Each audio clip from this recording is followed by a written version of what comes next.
Mateus capítulo 14, verso número 22. Mateus 14, 22.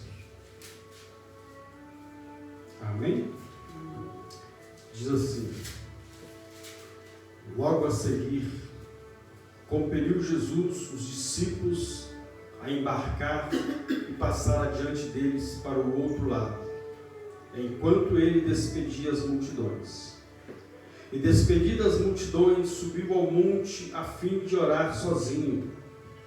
E caindo a tarde, lá estava ele só.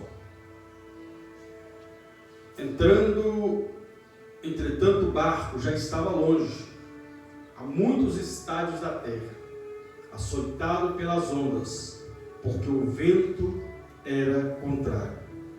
Na quarta vigília da noite, foi Jesus ter com eles, andando por sobre as águas, sobre o mar. E os discípulos o verem andando sobre as águas, ficaram aterrados e exclamaram: é um fantasma. E tomando-os de medo, gritaram. Mas Jesus imediatamente lhes disse: tende bom ânimo, sou eu, não temais. Respondeu-lhe Pedro e disse: Senhor, se és tu, Senhor, manda-me ter contigo por sobre as águas. E ele disse: vem. E Pedro, descendo do barco, andou por sobre as águas e foi ter com Jesus. Reparando, porém, na força do vento, teve medo e, começando a afundar, gritou: salva-me, Senhor. E prontamente Jesus, estendendo a mão, tomou-lhe e disse: homem de pequena fé, por que duvidaste? Subindo ambos para o barco, cessou o vento. E os que estavam no barco o adoraram, dizendo: verdadeiramente és o Filho de Deus. Amém? Amém. Pode se sentar, Jesus. Feche os seus olhos. Grandioso Deus e eterno Pai, Deus, em nome de Jesus, neste momento nós nos reunimos mais uma vez na Tua presença em oração, pedindo ao Senhor, ó Deus, que fale conosco, nos abençoe através da Tua palavra, em nome de Jesus. E você diz amém. Amém? Glória a Deus. Irmãos, alguns dias atrás, precisamente, no último domingo, nós realizamos aqui o aniversário da igreja. E o tema do aniversário da igreja foi Enchei-vos do Espírito Santo. Enchei-vos do Espírito Santo. Isso é o desejo de Deus, que toda a igreja, todo aquele que serve ao Senhor, seja cheio do Espírito Santo. Todo aquele que um dia disse sim ao chamado do Senhor, a entregar a sua vida para o Senhor, e consequentemente ele se dispôs a fazer a obra de Deus, a não apenas ser um membro, mas um servidor do Senhor. E o desejo de Deus é que todos os seus servos sejam cheios do Espírito Santo, porque houve a promessa de Jesus, que Ele derramaria o Espírito Santo sobre toda a carne. Então, quando a pessoa aceita Jesus, o Espírito Santo vem sobre a vida dela. Mas esse Espírito Santo, Ele quer que essa pessoa, ela seja cheia dele, cheia do poder. Para que poder, pastor? Para fazer as obras que Jesus fazia, para realizar os milagres que Jesus realizava, para viver experiências com Deus na terra, para ser usado como um canal de bênção de Deus, para abençoar as pessoas, para orar para os enfermos serem curados, para impor as mãos e as pessoas serem libertas, para orar para as pessoas e Deus mover os céus, fazer algo através daquela pessoa. Porque as pessoas têm o ato de dizer: não, mas isso aí foi naquele. Não, meu irmão, a Bíblia diz claramente que o nosso Deus, Ele não mudou, Ele Ele é o mesmo ontem, hoje e será eternamente. E Jesus diz que aquele que crê nele fará obras semelhantes a que ele fez e ainda maiores. Mas tudo isso através do quê? De ser cheio do Espírito Santo. Então só através do Espírito Santo, só sendo cheio do Espírito Santo, que nós podemos fazer a obra de Deus, que nós possamos fazer os milagres, realizar as obras que Jesus realizou. Então esse é o desejo de Deus, que toda a igreja, que todo servo dele seja cheio do Espírito Santo. Mas para isso nós temos que, enfim, provocar os milagres. Aqui nós vemos um texto onde um homem chamado Pedro, ele provocou o milagre de Deus. Como todos os homens e mulheres da Bíblia Sagrada, eles provocaram o seu milagre. Aquela mulher do fluxo de sangue, ela provocou o milagre de Deus na vida dela, fazendo o quê? Indo até Jesus, crendo que se ela tocasse apenas na hora dele, ela seria curada. Ela provocou o milagre dela. O homem chamado Jairo viu sua filha, enfim, à beira da morte. E quando ele vai com Jesus, diz que alguém chega e diz: olha, a sua filha morreu. Mas nem assim ele desistiu de provocar o milagre dele. Porque Jesus disse: olha, não temas, crê somente. Quando ele chega na sua casa, Jesus adentra ali com ele, com a sua esposa, mas os que estavam com ele, diz que então o milagre aconteceu. Aleluia. Porque ele não tomou aquela palavra: olha, sua filha já morreu, não incomodes mais o mestre. Ele não tomou aquela palavra como um ponto final. Por quê? Porque não veio da boca de Deus. Então a última palavra provém da boca de Deus. É isso que nós temos que tomar para a nossa vida. Então a Bíblia diz então que Pedro provocou um milagre. E nós também podemos ser esses provocadores de milagres. Mas para provocar um milagre, tem que crer no poder de Deus. Tem que acreditar no poder de Deus. E tem que se envolver com este poder. A Bíblia diz que Pedro, ele andou sobre as águas. Ele teve o prazer, ele teve a experiência de ser o segundo homem a andar sobre as águas.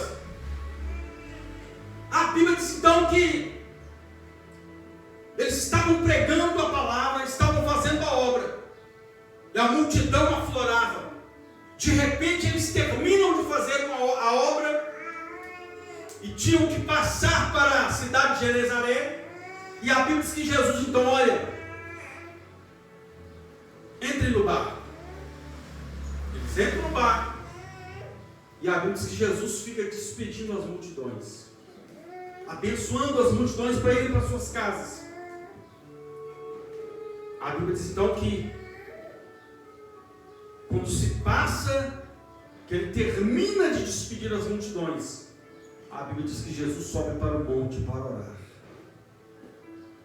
Então, se nós queremos provocar os milagres de Deus na nossa vida, o primeiro passo é ter uma vida de oração.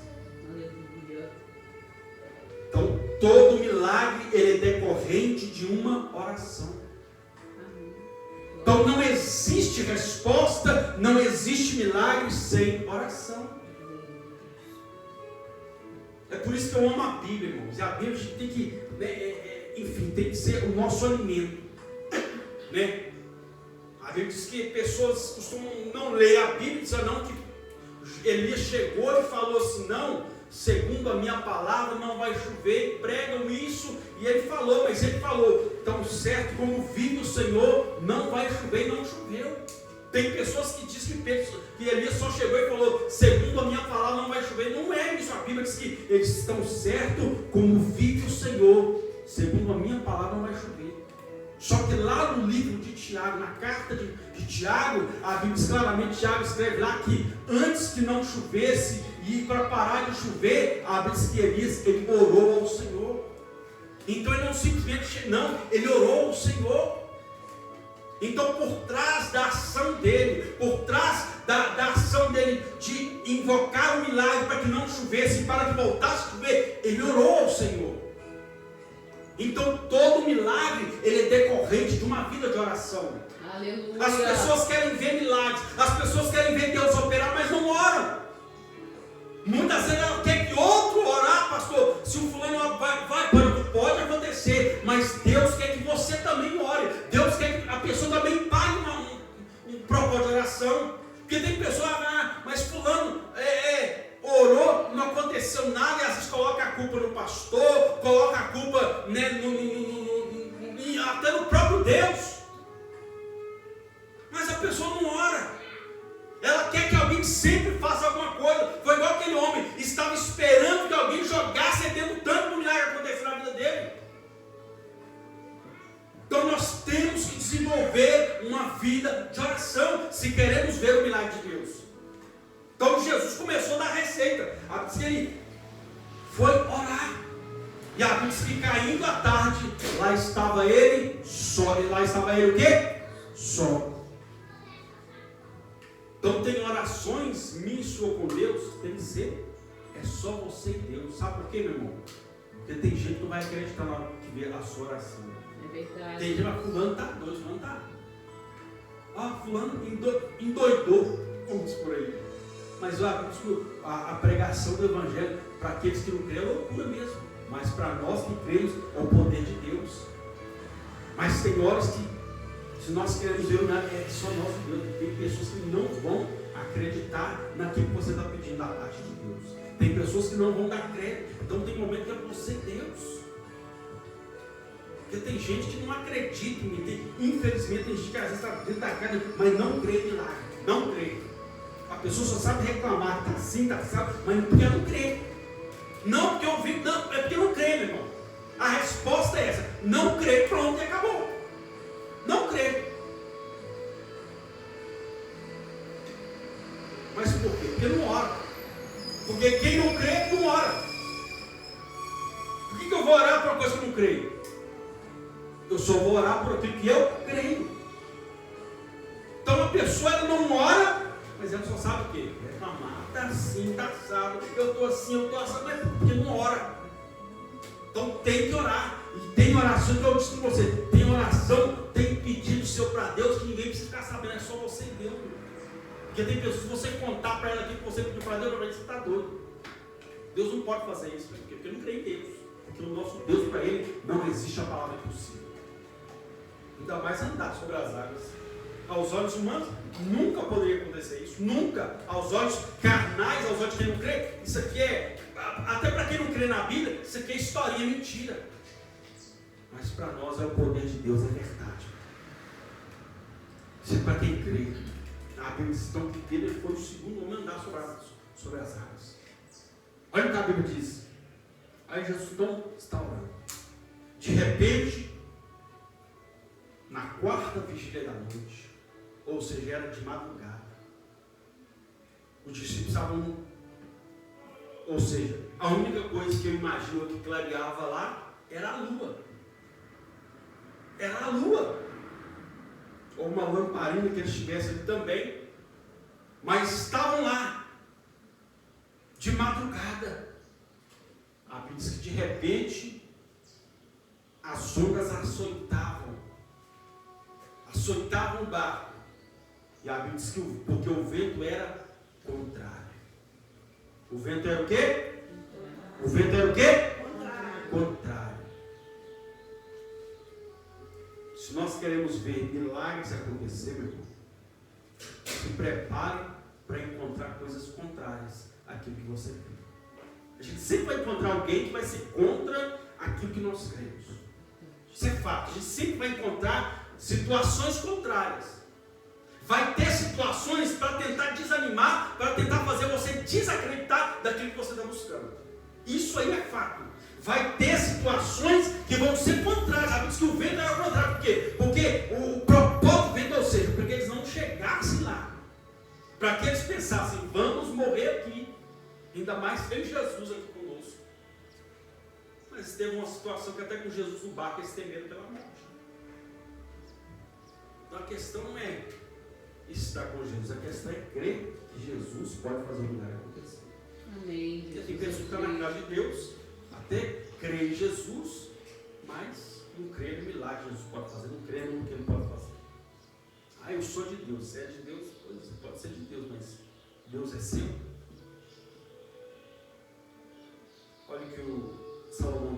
eu sou do meu amado e o meu amado é meu. Então a Bíblia diz então que o vento era contrário. Então, se nós queremos ver milagres, se prepare para as horas contrárias. Se prepare para situações contrárias.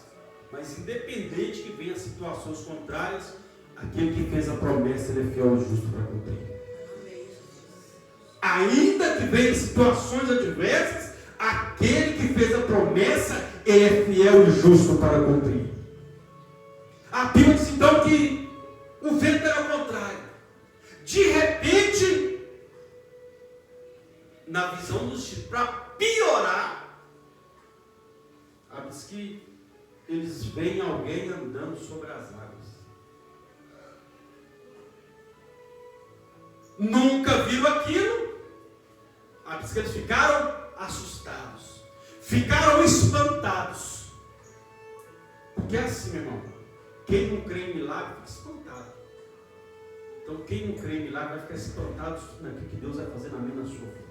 Eu vou repetir de novo, quem não crê em milagre vai ficar espantado quando vê aquilo que Deus vai fazer na minha e na sua vida. Se você crê, então aplauda e glorifique esse Deus poderoso. Porque aquilo que Deus vai fazer na minha e na sua vida vai espantar muita gente. Aleluia, Senhor. Tem gente que não vai acreditar naquilo que está vendo que Deus está fazendo, não vai acreditar. Posso, Senhor, amém, recebo, meu Senhor. Diz que eles ficaram espantando, nunca tinha visto alguém andar sobre as águas.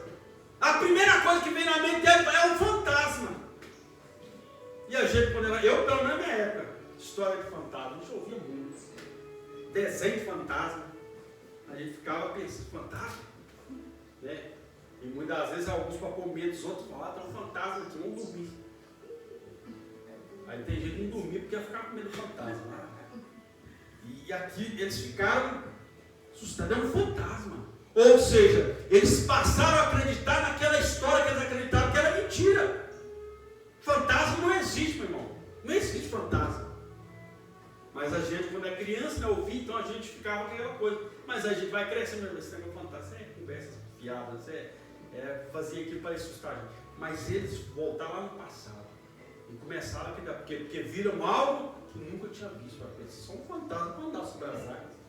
Não. Nós temos um Deus que pode todas as coisas. Nós servimos um Jesus de maravilhas. É por isso que ele é maravilhoso. A Bíblia diz então que eles assustaram um fantasma. Imagina um monte de homem dentro do bar gritando. É um fantasma, né? Tem uns que assustam, até fez xixi na calça na hora, tanto medo. Nunca tinha visto. Aí a Bíblia diz então que Jesus dá um brado, não temas, sou eu. Sou eu. Quando Jesus disse, não temas, sou eu, houve um silêncio. Houve o quê? Um silêncio. Era para eles começarem a ter adorado. Era para eles terem começado, louvado seja o nome do Senhor. Era para eles terem começado a dizer, o Senhor é poderoso. Mas ninguém falou nada. Ficou todo mundo em silêncio. De repente, apareceu um que estava disposto a provocar o milagre, que foi Pedro. Ele disse, Senhor, se é o Senhor mesmo, manda eu ter sobre as águas contigo. Isso é provocar o milagre. Ele desejou viver uma experiência sobrenatural.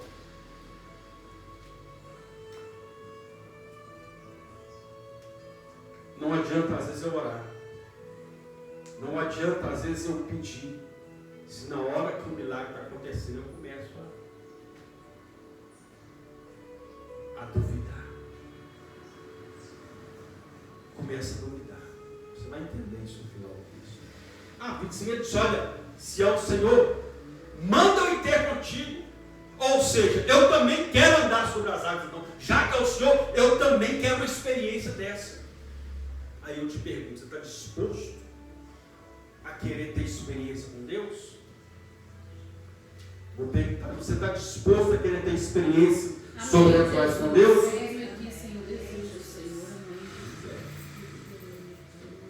Pense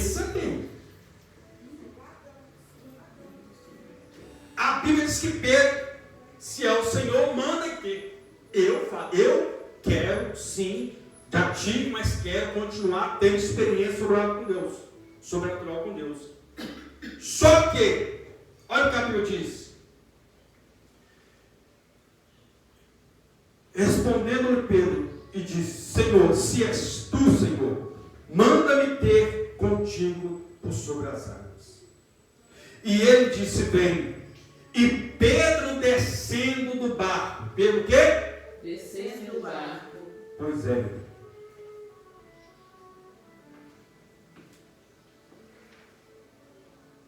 Ficar dentro do barco, com os ventos contrários, é muito comum.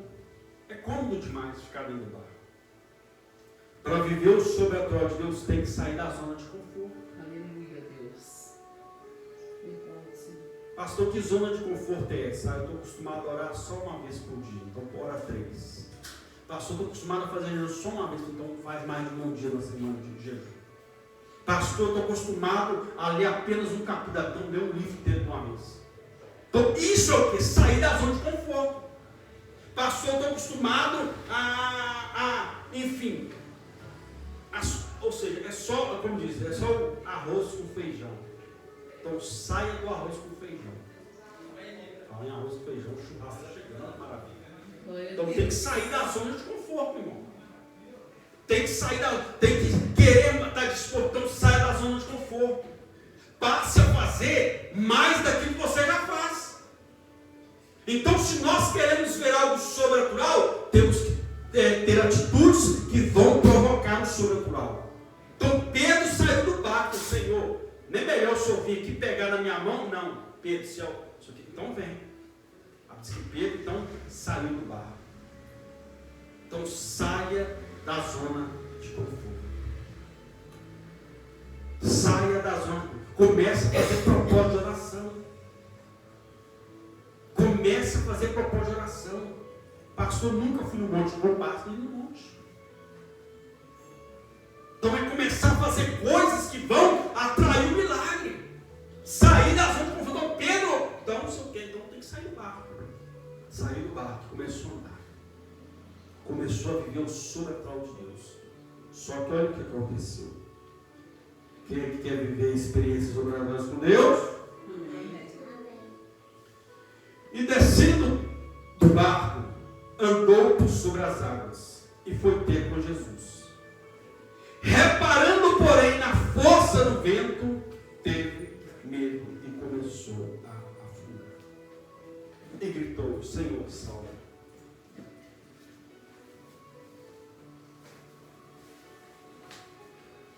Entenda uma coisa: mesmo ele vivendo o milagre, a fúria do vento não parou. Mesmo ele vivendo o milagre, ainda se o vento tentou parar, ele viveu o milagre de Deus. Quando eles entraram no barco, disse que o vento já era contrário. Mas aquele vento começou por quê? Porque ele queria impedir que Pedro desejasse essa experiência. Então o adversário da minha e da sua alma, ele vê o meu desejo, o seu desejo de querer mais de Deus. Só que ele não vai ficar tranquilo. Ele vai sempre querer criar situações, ele vai sempre querer criar meios para tentar fazer o que você existir. Ah não, se eu soubesse que era tão difícil alcançar o milagre, então é melhor ficar do jeito que está. Não. Deus não quer isso. Deus quer que você desça do barco e viva o sobrenatural de Deus. Mas o adversário, entenda uma coisa, o diabo ele é derrotado, irmão. O diabo é derrotado. O diabo ele é derrotado. Entenda uma coisa. Muitas vezes a gente compara o diabo como um cão, como um cachorro. E a Bíblia diz que ele está como, não é, está como um leão, procurando uma presa que possa tragar. Esses animais que atacam, quando a pessoa sente medo, o corpo da pessoa libera uma toxina. O medo faz com que a pessoa libere uma toxina. E o animal, o selvagem, ele sente o cheiro do medo dessa toxina. E isso faz com que ele ataque. Já viu pessoas que elas estão passando, e a pessoa já sente, ela já vê o cachorro, ela já sente medo, e o cachorro começa a latir. Por quê? Porque ele sentiu o cheiro da toxina. Olha que ele está com medo, vou latir. E avança. Assim é o leão. O leão, quando ele percebe a pessoa está com medo, a pessoa já começa até a correr. O leão não. Por quê? Porque o adversário da nossa alma, ele percebe, aquele ali é medroso, eu vou parar ele agora. Aquele ali está com medo, eu vou parar ele agora. É por isso que Jesus disse, não temas. O que Jesus falou? Não temas, não tenha medo. Porque é isso que o adversário da nossa alma quer, que nós venhamos ter medo. Mesmo quando estamos vivendo a experiência, ele quer que nós venhamos ter medo. Para quê? Para não concluir o milagre. Para não concluir a obra de Deus. Então o medo é um combustível, eu posso colocar assim, o medo ele é um combustível para fortalecer o adversário. O medo é uma arma que o adversário usa para parar os crentes, para parar aqueles que creem, para parar aqueles que querem viver o sobrenatural de Deus. É por isso que você vai sempre ver Jesus dizendo, não temas. Quando Moisés morreu, Josué ia ser aquele que ia levar o povo a entrar na terra. E Josué também ia viver os milagres de Deus. Só que a Bíblia diz que quando Deus encontra Josué, fala a Deus assim, Josué, não tenha medo, tenha bom ânimo, não temas, porque assim como eu fui com Moisés, assim eu serei contigo. E no final do texto, se não me engano, Josué capítulo 1, versículo 9, Deus fala assim, olha, não te espantes e nem te apavores, porque eu sou o Senhor contigo por onde quer que andares. Então o medo, a Pedro, reparando na força do vento, ele teve medo e começou a afundar. Então não temas. Então vai ter situações contrárias, mesmo com você já, como diz, já começando a desfrutar o milagre, a bênção, ainda vai ter sim os ventos contrários. Mas não temas, porque Jesus continua ali. Jesus não virou as costas para Pedro. A Bíblia diz que quando Pedro começou a afundar, ele disse, Senhor, socorre-me. Socorre-me. Ele clamou pelo Senhor. Então clame. Clame. Diz que Jesus prontamente estendeu as mãos e levantou ele e disse. E prontamente Jesus, estendendo a mão, tomou-lhe e disse, homem de pequena fé, por que duvidaste? Aquilo que eu disse, sempre pode ser. O importante não é como se começa, o importante é como vai terminar. Jesus falou, Pedro, por que você duvidou? Você começou tão bem, Pedro. Você começou a sair do barco. Você começou, falando comigo, ou seja, orando. Foi uma oração. Ele disse, Senhor, se é o Senhor, manda-me ter contigo sobre a água. Eu quero viver uma experiência. Começou tão bem. Aí, desceu do barco, começou a andar. De repente, começou a ter medo e duvidou. Então, a dúvida, entenda uma coisa, é como se fosse um casamento com medo. Ou se eu posso dizer, a dúvida é a esposa do medo. Mas a fé é a esposa do sobrenatural de Deus. É por isso que Jesus disse, por que duvidastes? Homem de pequena fé. Então está precisando a gente pedir a Deus, Senhor, eu preciso ter mais fé para acreditar em algo que ninguém acredita. Porque entenda uma coisa, quando você está determinado a viver o milagre, você acredita, entenda uma coisa, você vai viver experiência que não é qualquer um que vai viver. Amém, Jesus. Pedro teve uma experiência que foi para qualquer um. Então tem milagres que Deus quer que nós venhamos a desejar, que não é para qualquer um. Tem coisas que eu e você vamos viver, que não vai ser qualquer um que vai viver. A Bíblia diz então que ambos entraram no barco, ou seja, fica tranquilo, você não vai afundar. Mas o importante não é como se começa, é como se termina. E graças a Deus que Pedro, ele clamou pelo Senhor. Ele clamou. Porque o mesmo Deus que te leva e te conduz no milagre é o mesmo Deus que te socorre na hora da situação adversa. É o mesmo. Mas ele disse, por que duvidaste? Então nós não podemos duvidar daquilo que Deus pode fazer. Nós não podemos duvidar mesmo com o milagre na mão. Nós tivemos uma experiência essa semana aí.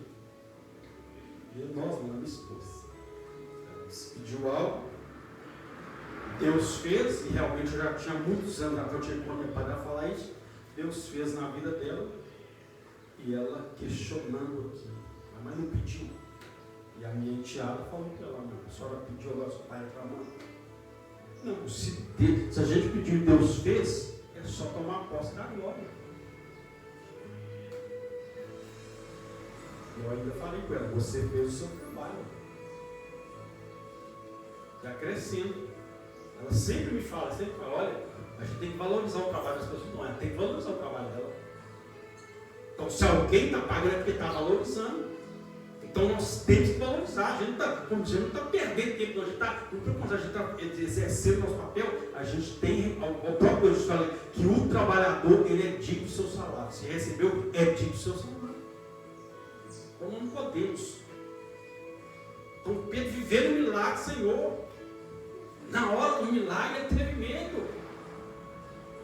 Na hora do milagre, ele olhou para dentro. Não. Jesus falou, por que você teve medo? Você já estava com milagre, você já estava vivendo o sobrenatural e duvidou.